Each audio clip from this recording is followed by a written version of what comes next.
Welcome to Mama's kitchen Tamil. எல்லாரும் எப்படி இருக்கீங்க? இன்னைக்கு மரவள்ளி கிழங்க வச்சு ஒரு சூப்பரான ஸ்வீட் ஐட்டம் பண்ண போகிறேன். இது முழுக்க முழுக்க கேரளா ஸ்பெஷல். இது சாப்பிட்றதுக்கு ரொம்ப ரொம்ப நல்லா இருக்கும். அதே நேரத்தில் 1-2 பொருள் வச்சு பண்ணினாவே போதும். அந்த அளவுக்கு டேஸ்டியானது, சிம்பிளானது. இதை எப்படி செய்யலாங்கிறத பார்ப்போம் வாங்க. இந்த டிஷ்ஷு செய்கிறதுக்கு நம்ம 1/2 கிலோ மரவள்ளி கிழங்கு எடுத்திருக்கோம். மரவள்ளி கிழங்குங்கிறது கேரளாவில் கப்பக்கிழங்குன்னு சொல்லுவாங்க. இந்த கிழங்குல உள்ள மேல் தோலை எடுத்துட்டு சின்ன சின்ன பீஸாக கட் பண்ணிக்கலாம். கிழங்கை தோல் சீவி எடுத்துட்டு சின்ன சின்ன பீஸாக கட் பண்ணி எடுத்து வச்சுருக்கேன். இதை நம்ம மிக்சி ஜாரில் போட்டு தண்ணி ஊற்றாமல் ட்ரையாக தூளாக நைஸாக அரைச்சி எடுக்கணும். இந்த கிழங்கோட மிக்சியில் 3 ஏலக்காவையும் சேர்த்து போட்டுக்கலாம். பாருங்கள், கிழங்கு தண்ணி ஊற்றாமல் நல்லா நைஸாக அரைச்சி எடுத்தாச்சு, கட்டி இல்லாமல். இதோட 1 மூடி தேங்காவை துருவலாக்கி சேர்த்துக்கணும். இதுக்கு தேவையான கொஞ்சம் போல் உப்பு சேர்த்துக்கணும். ஸ்வீட்டுக்கு உப்பு சேர்த்தா தான் நல்லாயிருக்கும். இப்போது இதுக்கு தேவையான வெள்ளை சர்க்கரையை சேர்த்துக்கலாம். இது உங்களுடைய டேஸ்ட்டுக்கு ஏற்ற மாதிரி நீங்கள் சேர்த்துக்கலாம். ஒரு 100 கிராம் சர்க்கரை சேர்த்தாவே போதும். அப்புறம் நல்லா கிளறி விட்டுட்டு டேஸ்ட் பார்த்துட்டு உங்களுக்கு இனிப்பு பத்தலை அப்படின்னா எக்ஸ்ட்ரா சேர்த்துக்கோங்க. இப்போ இது எல்லாத்தையும் சேர்த்து நல்லா மிக்ஸ் பண்ணிக்கலாம்.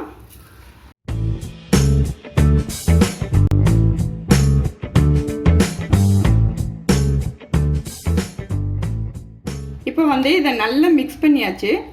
இதோடு நீங்கள் விட்டாலும் ஓகே. அப்படி இல்லைன்னா ஒரு 1/2 ஸ்பூன் வெண்ணிலா எசன்ஸை சேர்த்துக்கலாம்.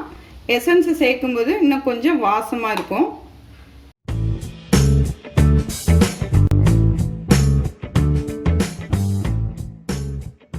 இப்போ கிழங்கு துருவலை நல்லா மிக்ஸ் பண்ணியாச்சு. இப்போ ஒரு பாத்திரத்தை எடுத்துட்டு, அதாவது நல்ல திக்கான பாத்திரமாக இருக்கணும். அதில் ஒரு 2 ஸ்பூன் நெய் சேர்த்துக்குவோம். நெய் எல்லா இடத்துலையும் படுற மாதிரி ஸ்ப்ரெட் பண்ணி விட்டுக்கலாம்.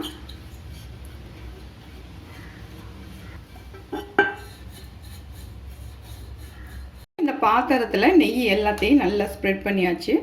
அதுக்கப்புறம் நம்ம இந்த மாதிரி மிக்ஸ் பண்ணி வச்சுருக்கிற இந்த கிழங்கு துருவலை இதில் சேர்த்துக்குவோம். இதை ஆக்சுவலாக நம்ம குக்கரில் செய்ய போகிறோம். நம்ம இட்லி பாத்திரத்தையும் செய்யலாம். தண்ணி ஊற்றி இட்லி பானையிலையும் வேக வைக்கலாம். அதே நேரத்தில் கடாயிலையும் வேக வைக்கலாம். ஆனால் அதிலெல்லாம் நீங்கள் வேக வச்சிங்க அப்படின்னா எப்படியும் 1 மணி நேரம் ஆகும் வேகிறதுக்கு. நமக்கு கேஸ் தான் வேஸ்ட் ஆகும். அதுக்கு பதிலாக இந்த குக்கரில் வச்சோம் அப்படின்னா உங்களுக்கு சீக்கிரமாக ஒரு 3 விசில் 4 விசில் விட்டோம்னா சீக்கிரமாக வெந்துடும். அதே நேரத்தில் உங்களுக்கு கேஸும் மிச்சமாகும், டைமும் சேவ் ஆகும். இப்போ எல்லா இடத்துலையும் நல்லா ஸ்ப்ரெட் பண்ணி விட்டு ஸ்பூன்லேயே நல்லா ப்ரெஸ் பண்ணி விட்டாச்சு. இப்போ இது ரெடி ஆயிடுச்சு. இதை டைரெக்டாக குக்கரில் வைப்போம் வாங்க. ஒரு குக்கரில் இந்த மாதிரி ஒரு ஸ்டாண்டு வச்சுக்கோங்க. ஸ்டாண்டை வச்சுட்டு ஸ்டாண்டு முழுசுற அளவுக்கு நம்ம தண்ணி ஊற்றிக்குவோம்.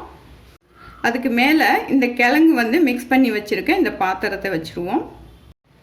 இப்போ குக்கரை நல்லா மூடி போட்டு மூடிட்டு விசில் போட்டு 4 விசில்லேருந்து 5 விசில் வரைக்கும் வேக விடுவோம். வெந்ததுக்கப்புறம் கேஸ் இறங்கினதுக்கப்புறம் உங்களுக்கு காமிக்கிறேன். இப்போது நான் 5 விசில் விட்டுருக்கேன். கேஸ் இறங்கிடுச்சு. எப்படி இருக்குன்னு பார்ப்போம். ஒரு ஸ்டிக்கோ இல்லை அப்படின்னா கத்தியோ எடுத்து குத்தி பார்ப்போம். பாருங்கள், ஒட்டலை. அவ்வளோதான், ரெடி ஆயிடுச்சு. இதை எடுத்து நம்ம வெளியில் வச்சிடலாம். கம்ப்ளீட்டாக இதோட சூடு ஆறுனதுக்கு அப்புறமா நம்ம வெளியில் எடுத்து ஸ்லைஸ் போட்டு சாப்பிட்டோம்னா அவ்வளோ டேஸ்ட்டாக இருக்கும். இப்போது இது கம்ப்ளீட்டாக ஆறிடுச்சு. நம்ம சூடாக இருக்கும்போது எடுத்தோம் அப்படின்னா ஒரு மாதிரி கொல கொலன்னு பிசு பிசுன்னு இருக்கும். அதனால தான் ஆற விட்டு எடுக்க சொல்கிறது. ஆறிடுச்சு. இங்கே பாருங்கள், மேலெல்லாம் அந்த பிசு பிசுப்பு இல்லை, ஒட்டலை. இப்போ கத்தி எடுத்துட்டு இந்த சைடில் இருக்கிறத நல்லா அப்படியே எடுத்து விட்டுருங்க.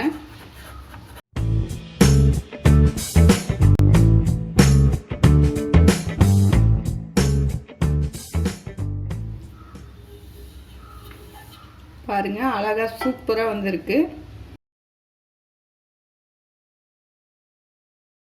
இப்போ இதை வந்து நீங்கள் விருப்பப்பட்ட பீஸில் வெட்டி எடுத்து சாப்பிட்டுக்கலாம். இது வந்து சாப்பிடும்போது பார்த்தீங்கன்னா கண்டிப்பாக கிழங்குல செஞ்ச ஸ்வீட் மாதிரியே தெரியாது. அந்த அளவுக்கு ரொம்ப ரொம்ப ரொம்ப ரொம்ப டேஸ்ட்டாக இருக்கும். இதே மாதிரி நீங்கள் வீட்டில் செஞ்சு சாப்பிட்டு பாருங்கள். நல்லா சாப்பிடுங்க, ஆரோக்கியமாக இருங்க, சந்தோஷமாக இருங்க. மீண்டும் ஒரு புது ரெசிபியில் உங்களை சந்திக்கிறேன். நன்றி.